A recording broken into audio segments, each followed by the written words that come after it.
So this morning we're continuing with our teaching series called Wronged. And it's all about what to do when someone hurts you and how do you respond when you've been wronged. Now that poll has just helped confirm a suspicion that I had, and that suspicion is that for most of us, I think, when it comes to relational conflict, most of us are probably conflict avoidant. Most of us are conflict avoidant. In other words, we would like to avoid a conflict if at all possible.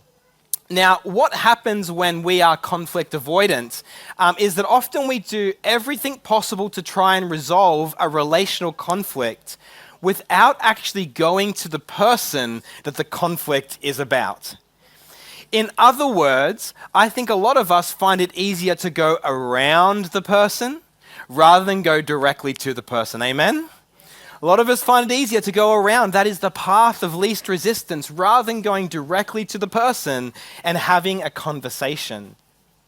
Now, I think this comes out in all kinds of actions and behaviors in our lives. And to list a few, I think some of us, maybe not this nice crowd we have here this morning, but some of us might have a rant on social media and not name the person, but just have a bit of a rant about a nameless person. Some of us like to block or delete people rather than have a conversation with people. Some of us might ghost someone's text messages or phone calls as our way of avoiding having to deal with a situation. Maybe for you, you might be prone to changing your schedule, changing your arrival times to places so that you don't have to bump into somebody that you might have an awkward conflict with. For some of us, we tell other people what's going on rather than the person that's actually involved. And for others of us, if we're maybe spiritualizing this in the church context, maybe we pray and say, hey, God, would you fix this for me? Would you go to that person and tell them what they've done so that I don't have to? I think for a lot of us, we find it easier to go around a person rather than going directly to a person when they have hurt us or when they have wronged us. But you see, the thing is, in doing so, I actually think that we waste large amounts of emotional energy avoiding people, talking about people, struggling with a situation without actually resolving it. And what happens is then our relationships end up unresolved, unhealed, and unhealthy. All the while, the person that we've had the problem with could be blissfully unaware or blissfully unimpacted, unaffected by what is going on, because so much of it goes on inside of us. I wonder, is there a better way to handle a relational conflict? Is there a different way? Is there a more Jesus-like way that we can respond when someone has wronged us or someone has hurt us? You see, as followers of Jesus, I believe that we're not called to just have surface-level amicable relationships. That's not the kind of community that we are called to build. I believe that we are called to build relationships and community that are based on deep unity, deep trust, deep joy, and connection. And I believe that we're called to build this because this is what Jesus wants for his church. In John chapter 17, at the end of Jesus' ministry, right before he goes to the cross, he prays this beautiful prayer, and he's praying for us. He's praying for those who would one day follow him. And he prays to say, I pray that they will all be one just as you and I are one. He's praying to the Father. And in the same way that he and the Father have unity and oneness, he's praying that those of us who follow him would also experience unity and oneness. But why does Jesus pray this prayer? Well, he prays this so that the world will believe that you have sent me. You see, there is something about the relationships that we have in Christian community that is a witness and a testimony to the world watching on. Jesus wants us to have unity and oneness, not just so that we will have rich, deep fellowship, but actually so that our relationships will express the gospel to the world around us. That people would look at the way that we love one another, that we work through difficult things when people rub us the wrong way, and they would say there is something compelling about the way that those people love one another. But we can only experience that oneness, that joy, that unity if we are the kind of people that can be courageous enough to work towards reconciliation when someone has hurt us and when someone has wronged us. And so this morning, I'm going to bring you a teaching straight from the mouth of Jesus with wisdom for what to do when someone has hurt you and wronged you. And I'm going to say this teaching this morning is one of the most overlooked and ignored part of Jesus' teaching. And I can say that on good authority because often I quote this passage to people and I give them this as the wisdom of Jesus, and they say, Ryan, I don't want to do that. Straight up, Ryan, I don't want to do that. So I know that what we're going to talk about this morning isn't easy, but it is the wisdom of Jesus that leads us towards reconciled, strong, unified relationships. And I believe if we are able to put into practice the way of Jesus that we will learn this morning, that actually relational conflicts can de-escalate far quicker. They'll be less likely to occur, and that you and I together can participate in building a community that is our witness to the world around us, to what the gospel looks like in practical, everyday relationships. That's what we can achieve. That's what we can build together as you and I, as we follow the way of Jesus. And so I want to show you what that is this morning. And so we're going to bring up this next slide with a QR code. And I'd love it if you could open up your Bibles this morning to Matthew chapter 18. And we're going to read verses 15 to 20. And if you don't have a Bible here with you this morning, you can scan this code on the screen. It'll bring up the Bible on your phone and we can read this together. So in Matthew 18:15, at the start of this segment that we're reading today, Jesus begins by framing the problem. And the problem is this. He says, if another believer sins against you.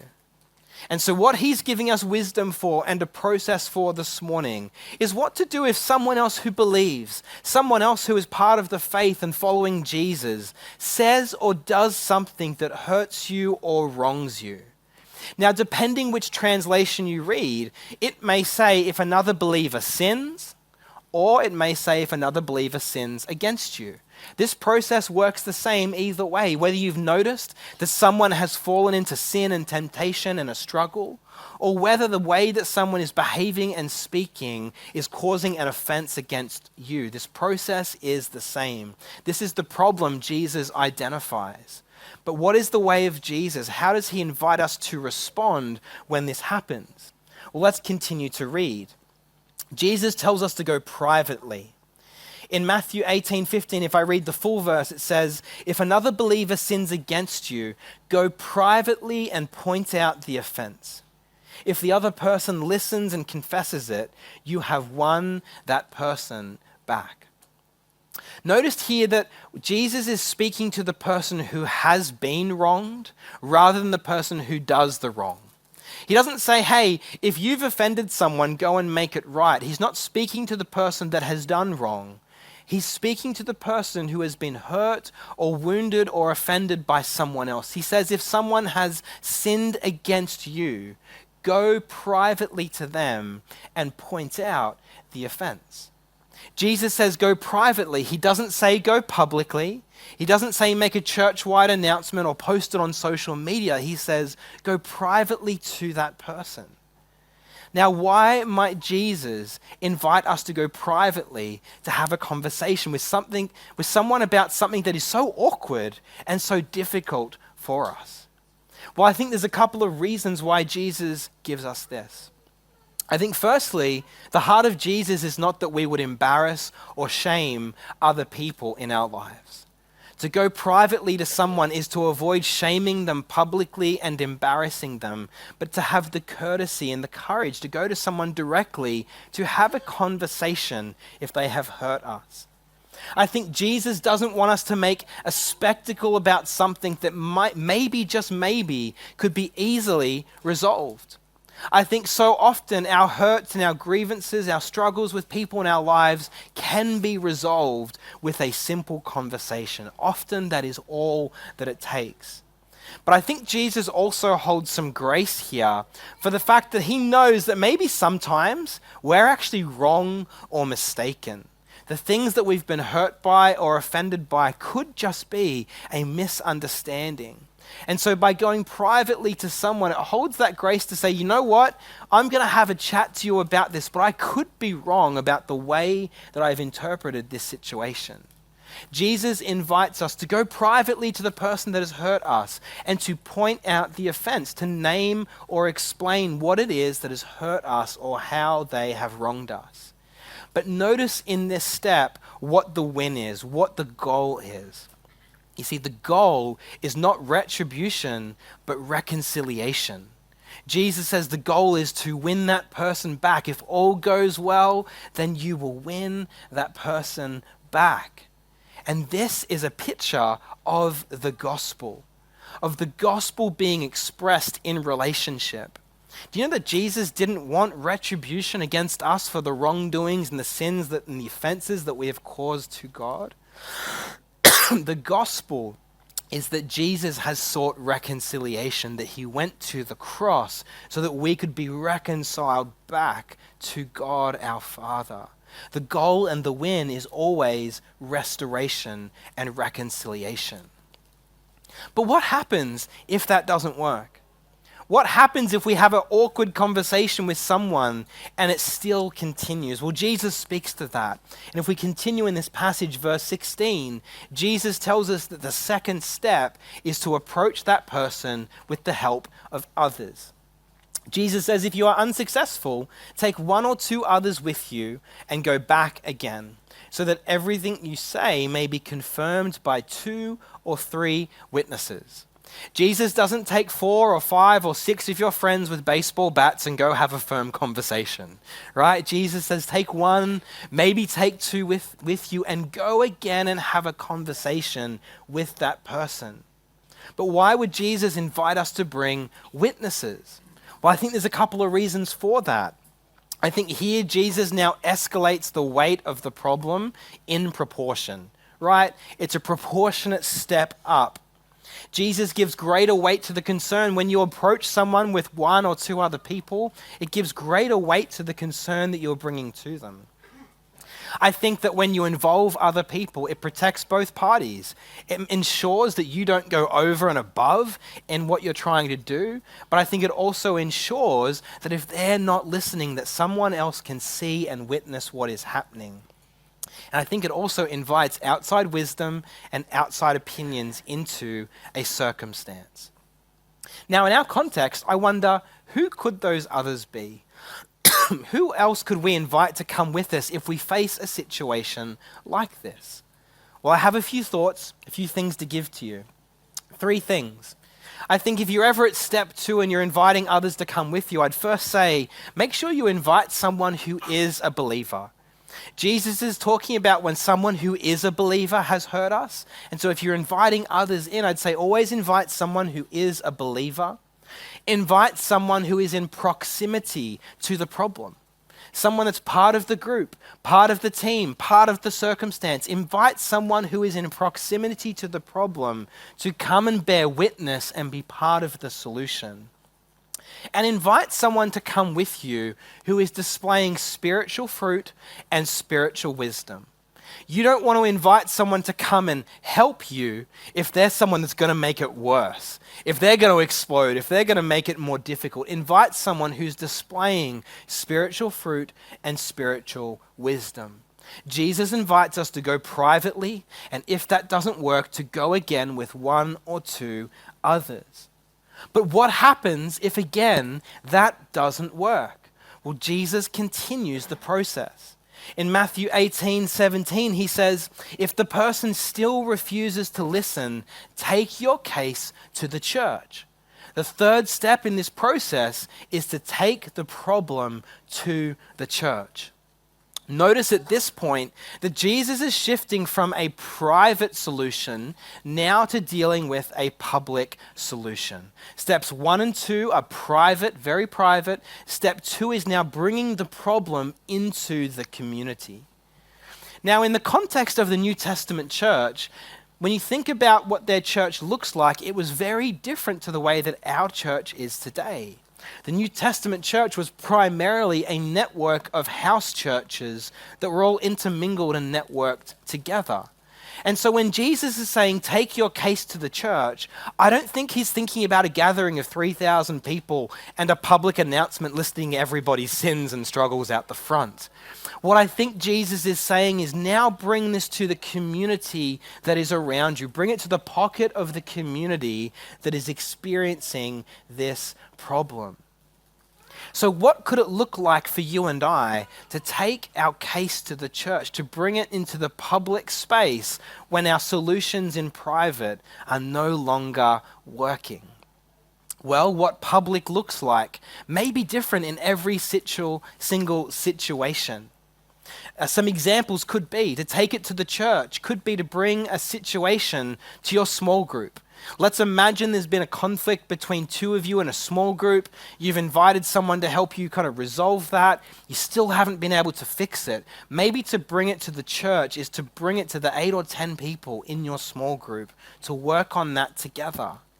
Maybe it's to bring it to the team that you're serving in. Maybe you're in a ministry team or an activity here at the church and there's been a problem and an issue. You've tried to resolve it with 2 or 3 of you and it hasn't worked. Maybe it's time to bring the whole team into the situation and to work on it as a team. Or maybe in extreme circumstances, there is a need to bring something to an entire church congregation or a community. What public looks like may look different in every single situation, but the principle stands. Jesus says when you can't resolve it in private, it's time to involve the public community that is around you. But what I would always say to you is when you're engaging in this third step, always engage the relevant part of your public community. If you have a problem in kids ministry, don't involve the worship team. If your problem's in this small group, don't go and pull in 10 other small groups. Always engage the public community that is relevant to what you are going through.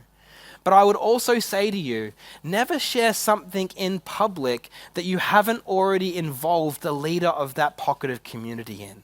If you're in a small group, you're in a team, you're in a church community, always bring something that you are struggling with at this point to the person who is in leadership.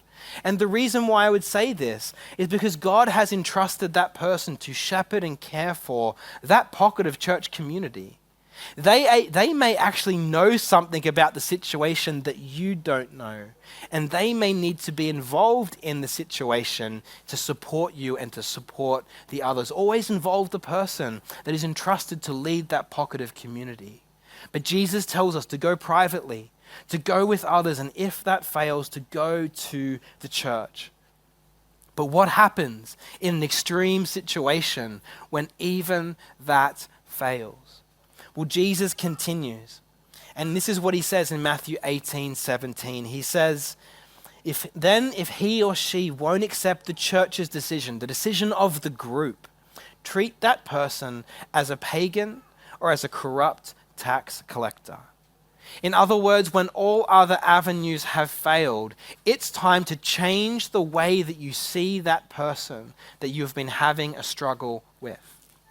Now, when Jesus says to treat that person as a pagan or as a corrupt tax collector, this is what you'd call a double entendre. There are 2 layers of meaning to this next step, 2 layers of meaning that we have to hold in tension. Layer 1, to say that someone is a pagan or a tax collector, is to actually say that you are no longer one of us. In the New Testament space, people did not want to associate in the church. They didn't want to associate with tax collectors because they had betrayed their nation. They didn't want to associate with pagans, people who worshipped other gods. And so at one level, to say to somebody, actually, I'm now viewing you as a pagan or a tax collector, is to say that I no longer view you as one of us. We can no longer associate. We can no longer be together. That is layer number 1 that we hold in tension here. But layer number 2, let me ask you this. How did Jesus treat tax collectors? How did Jesus treat those who were far from God? You see, the second layer that we hold in tension here is that we actually change our perspective to say, you know what? I no longer view you as someone who knows the gospel, knows this, and I'm viewing you as my mission field. I'm viewing you as someone who is far from God, and so I'm going to do everything in my means and power to bring the love of God and the gospel to you. There are two layers of meaning in what Jesus offers us here. When all else fails, it's about changing our perspective, changing our expectations of the other person in what we expect of them. So if I was to summarize what Jesus has said, he said, if someone has sinned or wronged you, hurt you in some way, here's what you are to do. You're to go privately to that person, and if that fails, you are to take others with you. If that fails, take your case to the church, and if all else fails, treat them as a pagan. Change the way that you see them. Change your perspective. And Jesus invites us to do relationship like this because this is an expression of the gospel. Notice how in this process, this is all about withholding punishment, withholding separation as long as possible. It's all about fighting for reconciliation and restoration of relationship. The goal is to be won back, is to be won again, rather than to be divided and to be separated. The goal is always restoration because the gospel is all about restoration. We are called to be people of the gospel who embody the gospel in every aspect of our relationships. Does that mean this is going to be easy? No. But is this the narrow road that Jesus has called us to? The answer is yes. This is the way of Jesus. And in this, it's important to understand that forgiveness is different to reconciliation and restoration. You see, forgiveness is all about what we hold against a person on the inside, letting go of the hurt, letting go of the right to get even. But what Jesus invites us into here is restoration, external, the relationship between two people. And you know what? I think for a lot of us, we are better at forgiveness than restoration. I think for a lot of us, we'll say, you know what? I can forgive that person as long as I never have to see them again. I can forgive that person as long as I don't have to be in a team with them or sit next to them. We're better at some portion of forgiveness than we are at restoration. But I believe that as followers of Jesus, we are called to be ministers of reconciliation in every facet of our relationships. Now, I said to you before that this is one of the most overlooked and underappreciated teachings of Jesus, that a lot of us struggle to do what he has asked us to do. But which part of this process do we struggle with the most? I think, generally speaking, we struggle with step one, going privately to other people. In fact, for a lot of us, I think we would prefer a hybrid of step one and step two. Like if we could rewrite the words of Jesus, we'd probably rewrite it to say, go privately to one or two other people and point out the offense. That's probably how we'd rewrite the words of Jesus, isn't it? It's probably the thing that we have done many times before. I know that I have. And we do it for many reasons. We say things like, I don't feel safe. I'm afraid to make it worse. I hate conflict. Maybe it won't make a difference to go and have a conversation with somebody. But the reality is, in most situations, we're not actually in danger. We're not actually unsafe. We're uncomfortable, but we're not unsafe. But the reality is that most situations will get worse unless we can learn to go and have that conversation. But there are circumstances where it is appropriate to skip step one. I just want to voice this for a moment so that you hear me with clarity. In situations where there's things like child abuse, physical abuse, criminal activity, institutional abuse, wrongdoing, even trauma, I think those are circumstances that are appropriate to go straight to involving someone else to help you resolve a problem. But that's not what this series is about. That's not what we're speaking about in this teaching. And I don't believe that's what Jesus was talking about in this passage. Jesus is speaking to us about everyday relationships. When someone offends you, when someone's been bullying you, when someone says or does the wrong thing, this is what Jesus invites us to do. And so we struggle with this first step. And so how can we learn to do this better? Well, to close up today, I want to give you some tips for going privately and having these brave conversations with others. And I'll give you these tips so that you can be equipped in greater ways to be able to do what Jesus has asked us to do. And so I'm going to bring up on the screen 4 conversation tips, 4 phrases that can be helpful, or 4 steps in a conversation that you might want to work through that can help you to have this conversation in a way that honors God and honors the other person.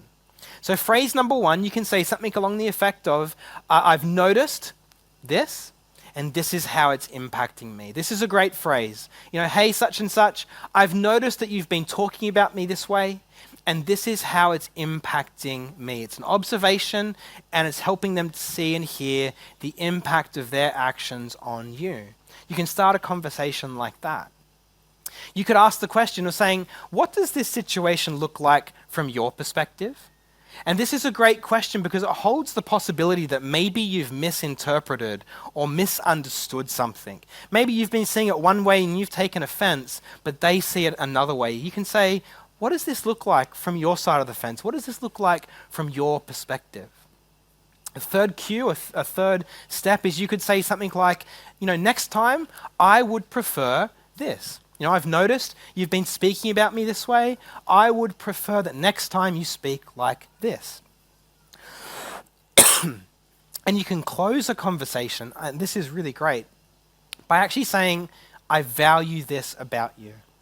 When you've had a tough conversation, a hard conversation, you can finish up by reminding the person of what you see and what you value in them.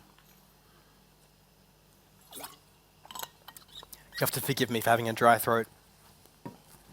And so this is really helpful. When you speak to someone, you can identify what you've noticed, explain its impact, you can ask their perspective, you can tell them what you would prefer, and then you can invite them into a new way of doing relationship by explaining what you value about them, what you love and appreciate about them.